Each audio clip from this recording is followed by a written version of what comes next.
Saludos a todos este nuevo día. Estoy muy feliz de poder estar de vuelta con ustedes. Evidentemente, hace ya casi un mes que no realizaba un vídeo. Estoy muy triste por ello. Eh, Sin embargo, tengo una excusa para ello. Y la verdad es que, bueno, he estado trabajando un poco. Este verano he estado estudiando. Pero también estuve viajando un poco. Estuve recientemente por Hungría, estuve por Eslovaquia, estuve por Austria, estuve por República Checa, estuve por Holanda, estuve por Alemania. Y bueno, la verdad es que bueno, ha sido bastante complicado el hecho de poder realizar un vídeo o poder contarles a ustedes alguna perspectiva sobre algún tema del Medio Oriente o algo que realmente viniera a coalición. Y por ello les pido sinceramente muchas disculpas. Evidentemente, como podemos ver en este mapa, en el conflicto sirio han habido cambios, bueno, de relevancia a nivel del campo, a nivel del terreno, pero también ha habido cambios en cuanto a las alianzas que forman parte de este complejo terreno o escenario militar, como lo es el conflicto sirio, en el cual han muerto más de 400.000 personas. Eh, Antes de ir directo a por lo que estaba pasando en Siria y a por la perspectiva que tengo sobre el conflicto sirio, quiero responder a varias a un comentario en particular que me llamó mucho la atención que me dejaron durante este tiempo y también informarles sobre unas noticias que quiero discutir con ustedes y una opinión sobre ellas muy interesante. Primero, hay una persona que me escribió, he estado viendo los comentarios que muchos de todos vosotros me habéis escrito con respecto al hecho de si yo soy un agente del Mossad o que por qué yo apoyo a los sionistas. Primero que nada, yo no soy un agente del Mossad. Evidentemente sí he estado en Israel, he estado allí por muchas razones, pero primero que nada, quizás como saben algunos de vosotros, soy judío y yo creo que como muchos judíos del mundo nos interesa muchísimo conocer un poco de Israel, de la tierra donde pues probablemente no, desde donde descienden nuestros antepasados, algo que genéticamente, si muchos de vosotros tenéis duda, podéis leer sobre ello, a menos que crean en las teorías de los cázaros y digan que somos miembros de tribus turcas, perdón, que básicamente se convirtieron al judaísmo, etcétera, etcétera. Y si quieren creer en esa teoría, pues muy bien, perfecto. Pero bueno, yo no, de hecho mis antepasados provienen de Marruecos, así que bueno, los quiero dejar ahí. Pero para los que me preguntan si soy un agente del Mossad, pues miren, no soy un agente del Mossad, me encantaría quizás algún día ser agente del Mossad. De hecho, me encantaba cuando era pequeño ver muchos documentales sobre el Mossad y de hecho lo admiro de alguna manera, al igual que también admiro a los servicios secretos de Irán, como también admiro a los servicios secretos de Siria, que de hecho son muy buenos. Y bueno, no he tenido la fortuna de pertenecer a ninguno, quizás por el hecho de que me dedico de vez en cuando tengo tiempo libre, a hacer vídeos de YouTube. Y bueno, no creo que eso me ayude mucho. Aunque sí, no lo voy a negar, tengo un vínculo más allá de ser judío con Israel. Pronto, quizás en algún tiempo, se enterarán a lo que me refiero, pero hasta ahí. Y cuando se trata del conflicto israelí-palestino o algún conflicto de la región, quizás por el hecho, ¿verdad?, de que es muy imposible quizás para muchos de vosotros que yo sea imparcial, pues bueno, eso lo entiendo, pero trato de alguna manera proveerles a ustedes en esta serie de vídeos la información más correcta desde mi punto de vista. Por otra parte, antes de ir directamente a las noticias que quiero discutir con vosotros, quiero comentarles o pedirles que por favor vayan abajo a la descripción a ver el nuevo canal de un amigo mío, un gran amigo mío que de hecho está trabajando en un nuevo proyecto sobre criptomonedas. Allá abajo en la descripción está su canal. Vayan y vean sus videos, suscríbanse al canal. Es un proyecto increíble, un proyecto en el que no solamente mi amigo le ha sumado muchísimo tiempo y mucho esfuerzo, pero también un proyecto que a largo plazo tiene unas proyecciones brutales con respecto a este tipo de dinámica que se está viviendo en el mercado y que evidentemente en el futuro verán que tendrá mucho impacto. De hecho, no sé si lo sabían muchos de vosotros, pero Venezuela ha emitido una especie de bono en base a criptomonedas, asegura el pago de estas criptomonedas o la compra de estas criptomonedas venezolanas inspiradas en el nuevo bolívar tecnológico del siglo XXI, no solamente impreso, pero también ahora en criptomonedas, validado el pago de esta especie de bonos con barriles de petróleo. Así que se pueden imaginar de alguna manera el valor que podría tener las criptomonedas a largo plazo. Por eso vayan al canal de mi amigo, aprendan un poco sobre ellas y aprendan un poco sobre su proyecto. Se los pido, por favor, denle apoyo, es un proyecto muy interesante y bueno, espero que les agrade. Antes de comenzar, comenzando, disculpen, quiero compartir con todos vosotros, aunque yo no acostumbro a hablar sobre conflictos o asuntos políticos en Europa, pero hay un tema que me llama muchísimo la atención y es el tema de los políticos catalanes en prisión. Recientemente el juez que lleva este asunto, no sé si muchos de vosotros sabéis sobre lo que está pasando en Cataluña. Si tienen alguna pregunta pueden ir a mi canal, hay varios vídeos en los que hablo sobre la situación política en Cataluña. Sé que muchos de vosotros los que que ven esta serie de vídeos y que también leéis las cosas que escribo en varios periódicos, discrepáis muchísimo con respecto a este tema, pero ha habido una situación en Cataluña y hay unos líderes políticos independentistas que están en la cárcel. Algunos de ellos han sido acusados, o se les acusa, de hecho, a muchos de ellos, a la gran mayoría, por rebelión.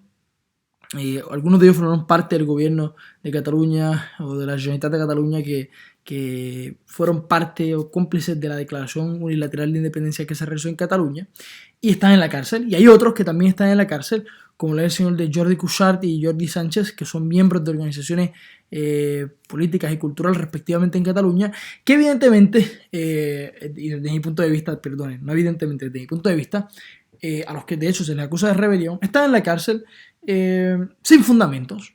Sin fundamentos, se les acusa de hecho de haber liderado un evento de rebelión cuando lideraron la supuesta toma a la Consellería de Economía de Cataluña o de la Generalitat de Cataluña, en la que no permitían supuestamente que la Guardia Civil saliera de la Consellería, y también se les acusa también de impulsar actos de violencia en la Consellería. La realidad es que los videos que se difunden sobre ese evento no dicen eso. Y yo quiero compartir con usted una reflexión con respecto a la decisión que tomó el juez Pablo Llarena hace aproximadamente ya una semana con respecto a que los miembros o los ex miembros del gobierno de la Generalitat de Cataluña, que actualmente están en la cárcel, pagaran en solamente 2 días 2,1 millones de euros, y de hecho se espera que ahora el juez Llarena incluso pudiera doblar esa cantidad. Yo pienso sinceramente que sin una sentencia firme y por concepto de confianza solidaria, en concepto de responsabilidad civil, el señor Llarena pedía, ¿verdad?, 2,1 millones de euros a los presos políticos y a los exiliados. Yo pienso que esta decisión del juez Llarena es una totalmente absurda. Es absurda porque sus argumentos se basan, como ya mencioné, sin una sentencia firme. Y aquí yo tengo una pregunta. ¿Acaso es serio amenazar, de hecho, con quitarle la casa a la esposa de Jordi Cuixart, quien era el presidente de la Asamblea Nacional de Cataluña?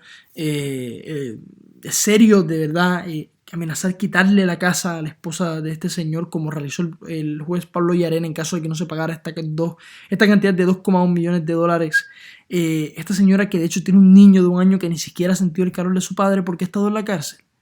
Es decir, que un señor al que acusan de rebelión, pero que en los vídeos que difundió TV3, sí, esa cadena que muchos de vosotros llamáis adoctrinadora, que solo transmite información en catalán, pedía a la gente no utilizar la violencia ni en contra de la Guardia Civil ni contra de los fachas que el 20 de septiembre del 2017 se manifestaban en Cataluña agrediendo y quemando vagones de basura, para que Real Televisión Española dijera que eran los independentistas radicales los que hacían eso.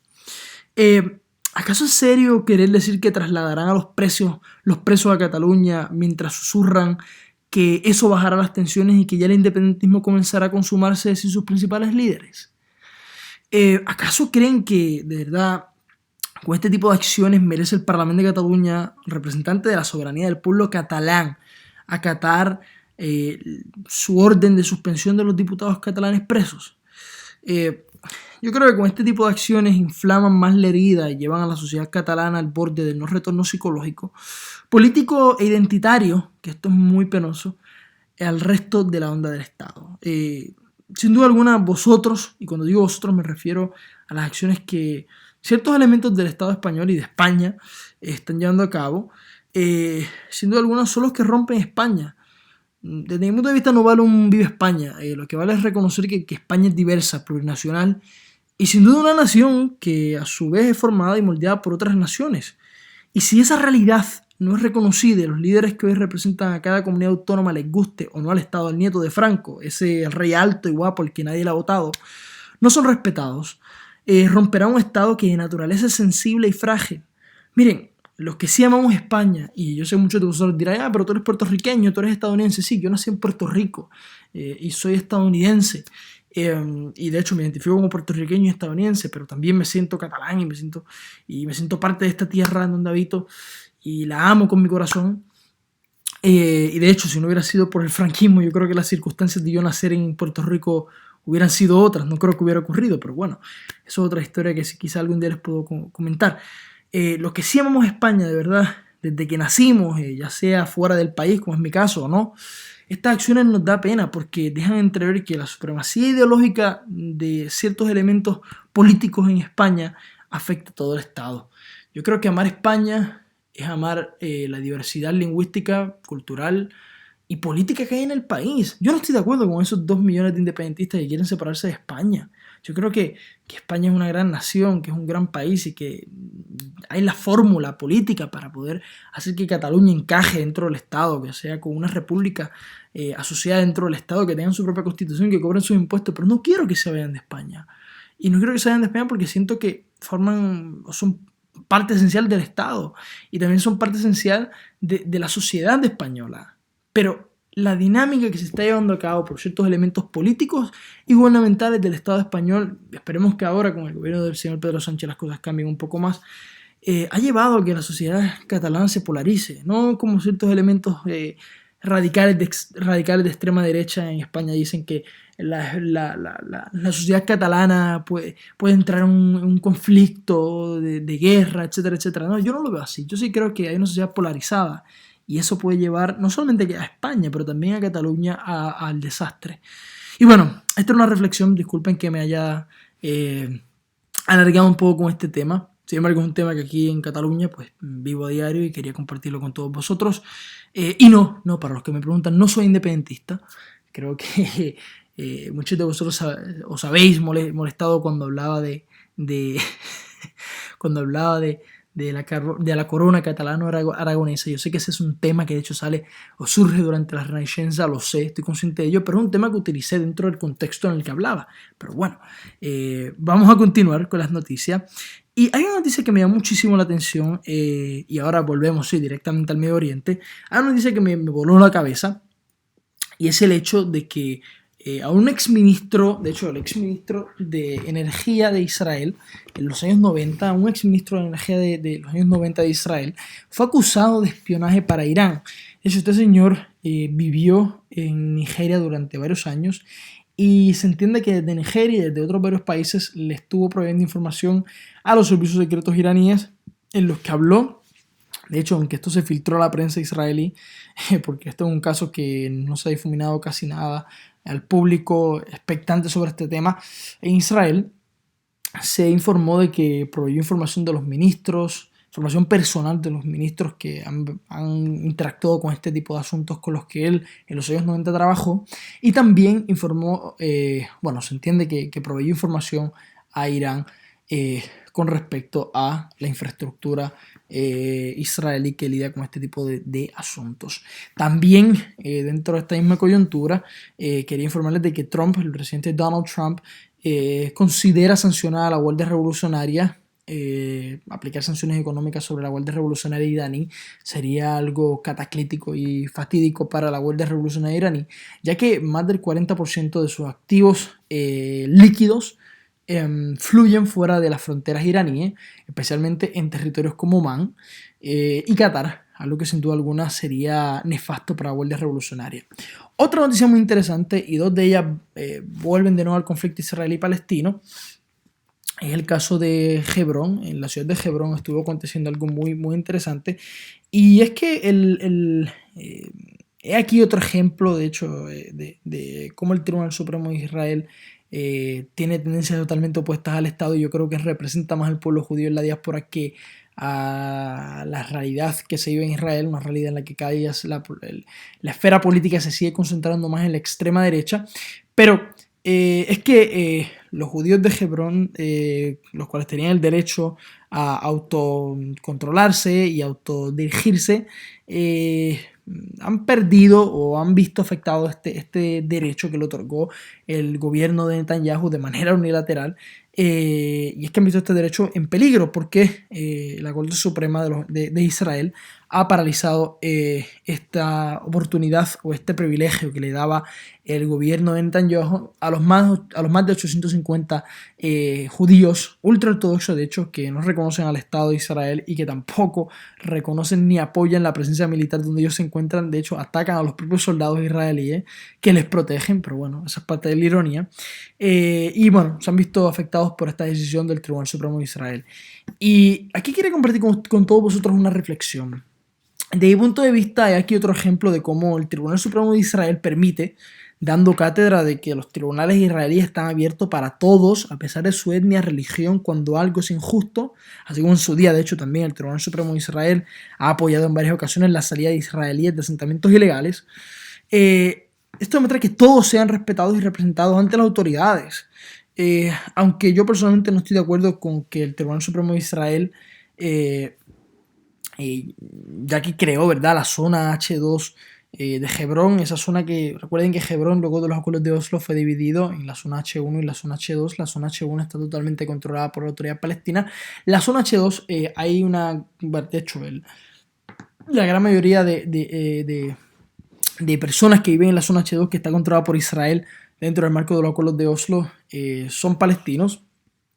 Pero yo personalmente no estoy de acuerdo con que el Tribunal Supremo de Israel, que creo que la zona de H2 de Hebrón debe permanecer en manos de Israel, por razones religiosas y de vínculos de esa ciudad. Y aunque creo que Hebrón tenga un terrorista como alcalde, sus peticiones son legítimas. Y de hecho, aquí el Tribunal Supremo de Israel demuestra que las peticiones de los palestinos en este caso son legítimas.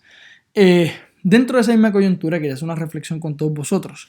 Yo creo que Hebrón, al igual que Jerusalén, son ciudades donde el control de esas ciudades debe estar realizado por ambos estados, tanto por el Estado palestino como por el Estado de Israel. Creo que por razones religiosas y por razones técnicas, no solo en materia militar, en materia de seguridad, pero también desde el punto de vista religioso. Yo creo que son ciudades que tienen vínculos claves. De hecho, la cuarta ciudad más importante para el Islam, es la tercera más importante para el judaísmo. Creo que, pero es la segunda más importante para el judaísmo, disculpen. Creo que por esas razones debe de permanecer en un marco de cosoberanía entre el Estado de Israel y el Estado palestino. Ahora, yo sé que muchos de vosotros estaréis totalmente en contra de lo que digo, pero bueno, no pasa nada. Ahora, según el Tribunal Supremo de Israel, y digo, ¿verdad?, por otro lado, según ellos, son correctas las peticiones de los palestinos y son correctas ante la imprudente y unilateral decisión gubernamental israelí, ¿verdad? Y cuando esto me refiero específicamente al ejecutivo de Netanyahu, de otorgar un municipio autónomo a los judíos que viven en Hebrón. Unos judíos que, de hecho, como ya mencioné, no reconocen a las fuerzas de defensa de Israel y que algunos ni siquiera, algunos ni siquiera al Estado, ya que son predominantemente ortodoxos y bastante radicales. De hecho, por eso, en 1979 asaltaron un hotel cercano a Hebrón, en Caspadna, hasta que le dieron una porción territorial allí. O sea, ahora, me parece a mí que este tipo de escenarios no se ven en los territorios palestinos, donde de hecho el 80% de la población palestina vive en Gaza, Judea y Samaria bajo la autoridad palestina. No se olviden de esto, el 80% de la población palestina que vive en Gaza, Judea y Samaria vive bajo la autoridad palestina. O sea que no es que la ocupación afecta, claro, las zonas donde está presente, pero las zonas donde está presente, como son la zona A, perdón, lo que se conoce, disculpen, como la área A, esa zona de territorio de control de Israel, está en manos de Israel, pero el 80% de la autoridad palestina, perdón, de los ciudadanos palestinos que viven en Judea y Samaria en Gaza están controlados por la autoridad palestina y evidentemente por Hamas. Y los que viven en las áreas A son mínimo la cantidad de palestinos. Así que no se olviden de este detalle, pero bueno. Eh, yo creo que este tipo de escenarios donde los palestinos pueden reclamar ante un tribunal algo que ellos encuentran injusto no ocurre dentro de ni de donde reina Hamas ni tampoco donde reina la autoridad palestina, porque evidentemente allí no viven judíos. ¿Y por qué? Porque fueron expulsados, al igual que los palestinos durante la guerra de independencia de Israel en el 48 fueron expulsados. Ahora, a pesar de esas críticas, esa es la diferencia entre Israel y el resto de estados árabes y musulmanes de la región. Y lo digo con mucho respeto de muchos de vosotros. Aunque Israel sea tan pequeño, de hecho podría caber 595 veces si se unieran todos los territorios de los estados árabes, la población árabe en el país es del 20,8%. Sin embargo, la población judía en los estados árabes y musulmanes no llega ni a los 300.000. Claro, porque muchos se olvidan de los más de 850.000 judíos que escaparon de los estados árabes y musulmanes luego del establecimiento del Estado de Israel en el 48.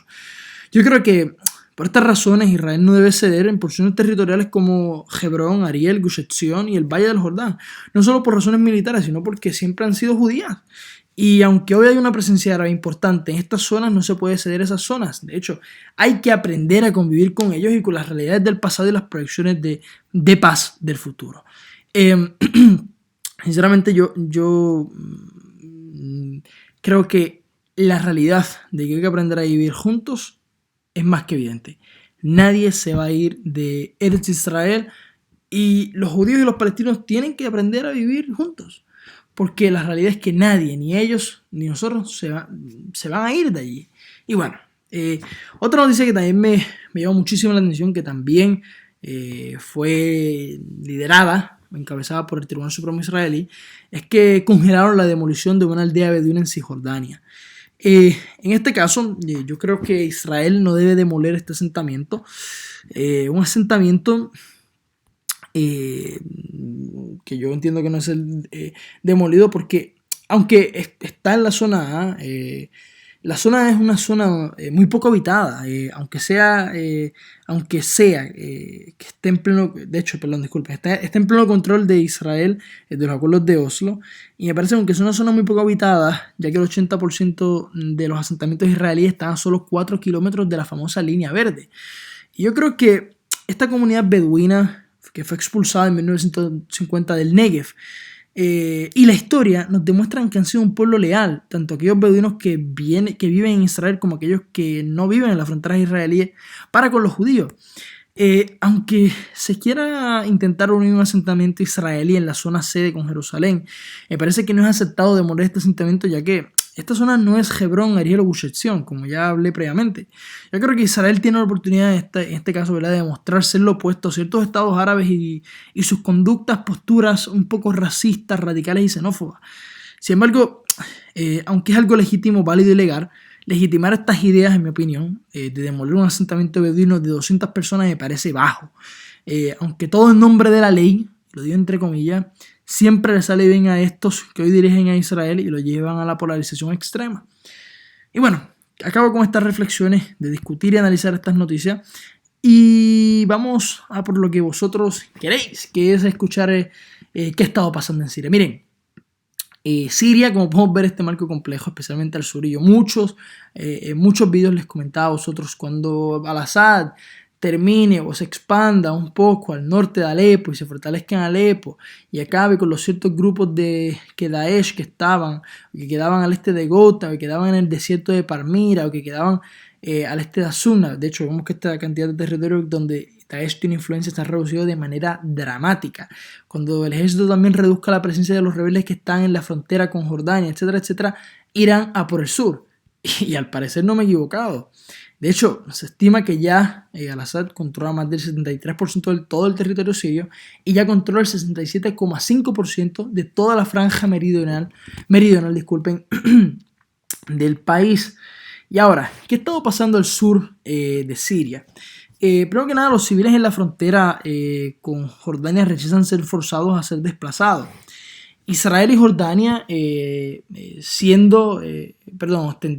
ostentando este último, en el caso de Jordania, con la mayor cantidad junto a Turquía de refugiados en el Medio Oriente, han rechazado a ambos, Israel y Jordania, de recibir refugiados en sus respectivos países.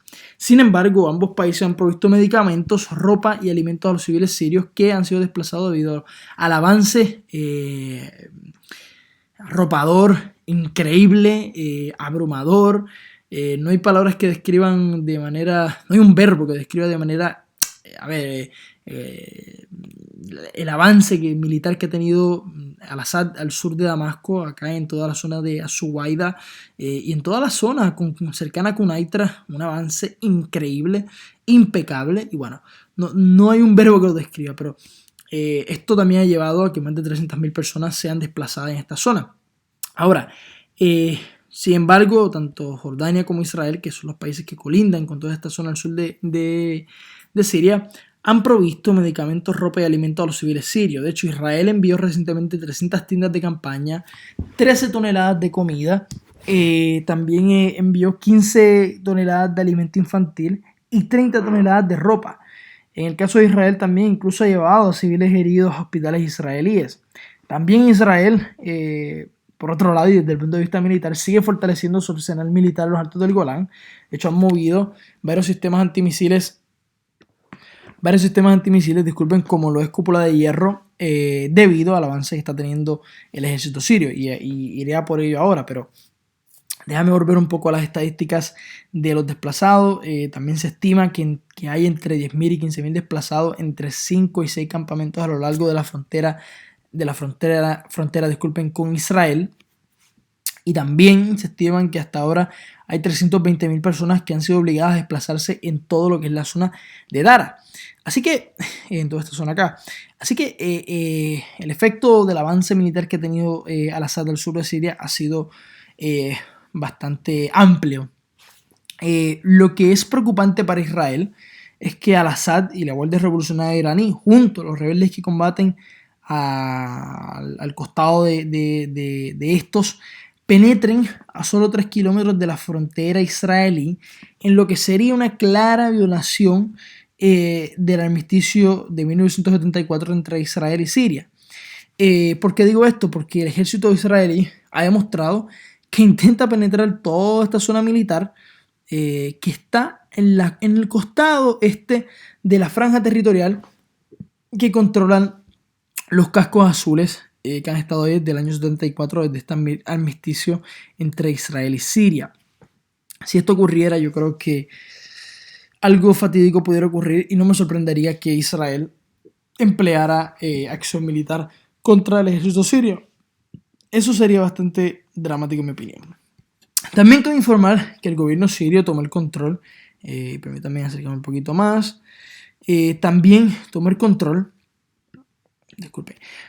control de Umayyaten y la base de defensa aérea al suroeste de Dara, rodeando a civiles y combatientes de la operación Bunyan Marzu, luego de que resumieran los bombardeos a pesar del acuerdo que había entre el ejército sirio y los rebeldes. Por lo que vemos que también en Dara, que es una ciudad clave, pero clave, para que el ejército sirio pueda asentarse al sur de Siria de manera plena, y desde Dara, en mi opinión, si se toma Dara y se toman básicamente, como ya podemos ver en esta imagen, la ciudad de manera clara y se toman las carreteras que conectan, a la ciudad de manera clave sin ningún problema, hacia Saida, que evidentemente tiene un peso importante porque desde Saida es donde se distribuye también hasta el Quraía y desde ahí hasta Suwaida, que de hecho tiene acceso directo, que te lleva directamente a Damasco. Yo creo que eso le permitiría a Al-Assad poder afincarse en esa zona y evidentemente no tener ningún problema.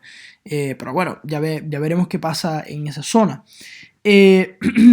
También el ejército sirio sigue utilizando artillería en la ciudad de Musayrib, al oeste de Dara. También las fuerzas rusas, si esto me lo permite, disculpen acá. También las fuerzas rusas en la ciudad de Tafas han entrado allí y han tomado la ciudad. En mi opinión, después de haber estado analizando este un poco, me parece, y ahora entiendo por qué enviar a las fuerzas rusas allí primero antes de que fuera el ejército sirio o la aviación siria pudiera bombardear esa zona, es porque, bueno, evidentemente es una zona bastante peligrosa, es una zona clave que conecta con Dail y también con Dara.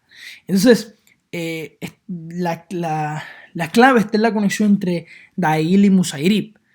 No se olviden de ello tampoco, ¿verdad? Dail, Musayrib. Y entonces es una zona peligrosa, una zona donde el ejército sirio no se podía dar el lujo de no hacer nada allí, pero al tener buena porción de su afincamiento militar en el norte de Dara, de poder fortalecerse en toda esta zona al sur de Saida, donde de hecho muchos no, pero varios grupos rebeldes han estado siendo desplazados, pues es un poquito peligroso. Y bueno, es evidente que enviar a la fuerza rusa era una movida inteligente. De hecho, en Musairib, aquí al sur de Tafas, en Musairib han continuado los bombardeos de la aviación siria. También se informa que al sur de Siria, ¿verdad? 11 entidades rebeldes, entre ellos Yaish Al-Ababil, Yaish Tarda, Habran, la Brigada de Qasyun, los consejos militares de Tasil y Harra, los cuales de hecho rechazan las negociaciones con el gobierno sirio, han formado algo que han denominado el Southern Army o el ejército del sur. Esto evidentemente es un ejemplo de lo que ya en el pasado les he hablado, pero un ejemplo de cómo grupos islamistas terroristas y otros grupos terroristas con escasos rastros de radicalismo religioso se unen para contener el inevitable avance de Bashar al-Assad al sur del país. También Daesh informó de que realizó un supuesto atentado contra el ejército sirio en el desierto de Sbeida. Sin embargo, no se ha informado si han muerto miembros del ejército sirio, así que no me atrevería a especular con una cosa tan seria como esa. También una noticia que ha rompido hace aproximadamente solo 3 horas, y es que la base aérea de Tias fue atacada por la aviación israelí, mientras que varias fuentes informan de que de hecho el sistema de defensa sirio S-200 se encendió y atacó al supuesto avión que provenía del área de Al-Tanf. Sinceramente, no hay más noticias hasta el momento con respecto a ello. Sin embargo, me parece que esta es una noticia interesante y demuestra la continua presencia de la aviación israelí en Siria. Algo que evidentemente ha sido justificado con el hecho de que Israel estaba bombardeando no solamente la infraestructura donde se guardan los armamentos, los misiles, etcétera, etcétera, de Hezbollah, pero también la infraestructura militar que controla la Guardia Revolucionaria en Irán. Una Guardia Revolucionaria en Irán que tiene a 9.000 miembros allí, algunos combatiendo, otros asesorando, pero también ha invertido muchísimo dinero en Irán, en Siria, disculpen, estamos hablando de más de 100.000 millones de dólares. Y bueno, como les he comentado en ocasiones, paga a los más de 70.000 miembros que combaten en favor de los 50.000 miembros que combaten junto al ejército sirio. Creo que eso se escuchó mal. Disculpen, lo repito de nuevo. Hay 9.000 miembros de la Guardia Revolucionaria de Irán, hay 3.000 miembros de Hezbollah combatiendo allí y aproximadamente unos 6.000 miembros, entre 6.000 y 10.000 miembros de milicias chiíes provenientes de Irán, Irak y Afganistán que combaten en Siria junto a los 50.000 miembros o los 50.000 soldados de Al-Assad en Siria. Ahora eso creo que se escucha un poquito mejor. Si esto me lo permite un poco, discúlpeme. Ajá. Y es que una supuesta célula de ISIS entró en los 55 kilómetros de territorio que controla el grupo Maccabi al-Taqr con la intención de realizar un atentado. Recuerden que en esta zona territorial, que hoy es un poquito más pequeña, hubieron aproximadamente 2 bases militares de Estados Unidos que fueron evacuadas. Los miembros de estas bases militares fueron evacuados hacia territorio jordano. Esta zona está controlada actualmente por varios grupos islamistas y grupos afiliados al ejército libre sirio. El grupo Maccabi al-Taqr es un grupo islamista. Vámonos al este de Siria, que han pasado unos eventos muy interesantes. Primero que nada, la aviación siria continúa atacando al Mayadin, continúa atacando porque,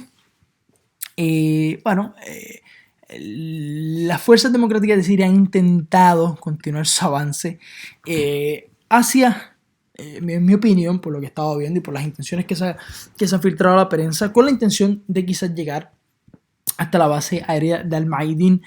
Creo que esto es una movida escasa, diría que es algo totalmente aislado, porque la verdad es que el puzzle del conflicto sirio o el corazón de ese puzzle no se va a desarrollar en esta zona, de eso estoy muy seguro. También cabe destacar que 18 miembros de la YPG murieron luego de que un artefacto explosivo de Daesh explotara en la ciudad de Al-Busayra al este de Deir ez-Zor.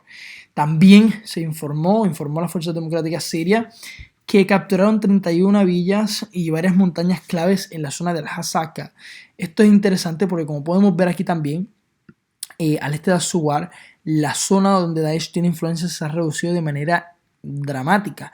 También hemos visto que el avance de miembros de Daesh hacia territorio iraquí ha aumentado en las pasadas semanas. Sin embargo, las fuerzas de seguridad iraquíes, que continúan arrestando miembros de Daesh en todo el territorio soberano de Irak, también han arrestado a miembros de Daesh en esta zona. Sin embargo, bueno, tendremos que ver qué ocurre en esta zona y qué va evolucionando. Una noticia que a mí sin duda alguna me partió el corazón y que me llamó muchísimo la atención y que era evidente que quería compartir con todos vosotros es que en Raqqa se ha encontrado algo que no era raro de esperarse, pero que era obvio de esperarse. Se ha encontrado una fosa común, y es que, un equipo forense encontró una fosa común con 300 cuerpos, demostrando así las barbaridades que Daesh realizó allí. Esto demuestra que la barbaridad de Daesh contra los yazidíes, no solamente han encontrado yazidíes, también han encontrado chiíes contra los propios suníes que no se adaptaran al marco o al régimen islámico salafista que practicaban. Y bueno, es muy triste esto. También vámonos un poco al noroeste del país, que han estado aconteciendo varias cosas. Y es que al norte de Manbij han estado aconteciendo una cosa que me llama muchísimo la atención. Y es que la 11ª o el grupo de la 11ª patrulla del ejército turco fortalece su presencia en el distrito, al norte del distrito de Manbij, con la excusa de fortalecer y proteger el territorio que controlan los turcos. Como podemos ver en este mapa, algo que quizás no hemos visto claramente, debido a que no he podido, no es que no hemos visto claramente, es que no hemos visto la evolución debido a que no he estado haciendo videos constantemente, pero vemos que el ejército sirio se ha sentado de manera clara en Sakra, esto en parte al acuerdo con el que llegaron con los kurdos para ellos no intervenir en esta zona que controlan ahora los kurdos. Vemos que están súper fortalecidos en esa zona. Vemos que también en Alepo el ejército sirio ya está totalmente claro. El barrio que controlan los kurdos en este mapa no se ve, pero ha pasado a un segundo plano, ya que le han permitido a los kurdos estar en esta zona y ellos a cambio sacaban a los kurdos de ese barrio que controlaban en Alepo. Para ir culminando ya, también informaron hoy que en Al-Bab una motocicleta bomba explotó. No se informó la cantidad de personas que murieron, pero explotó, denotando que también las prácticas de miembros islamistas que están presentes en esa zona apelan también al uso de motocicletas para realizar sus atentados. Así que no solamente coches bombas, pero también motocicletas bombas. Continuando con lo que les estaba comentando antes de que se me olvide, vemos también que la presencia del ejército turco al norte de Siria se ha reducido dramáticamente. De hecho, vemos que la colaboración con los grupos islamistas y rebeldes que combaten esta franja territorial se ha reducido a la cooperación, aunque hay que ver la evolución del conflicto sirio en el norte del país, o específicamente en el noroeste del país. También se informa que la versión turca ha bombardeado a unas milicias de la YPG en el distrito de Raju, aunque no se informó la cantidad de personas que murieron. Y finalmente, con esto culmino, el ejército sirio reanudó sus bombardeos en la Tamina, al norte de Hama, a pesar de sus arduas operaciones al sur del país. Esto es todo por hoy, espero que les haya gustado este video. Denle like, suscríbanse al canal, gracias a todos por su apoyo, estoy muy feliz de poder estar de vuelta. Les pido disculpas, quizás haga un vídeo con las fotos que realicé en el viaje para que las vean. Si no, pueden entrar a mis redes sociales. Pueden entrar en Facebook me pueden buscar como José Ariel Gómez y por Instagram me pudieran buscar por el mismo nombre. Y nada, gracias a todos por su apoyo. Entren a mi blog, vean las columnas que he publicado, están en la descripción. Y nada, sinceramente gracias a todos vosotros por todo. Y nada, que tengáis un buen día, una buena tarde, una buena noche. Gracias.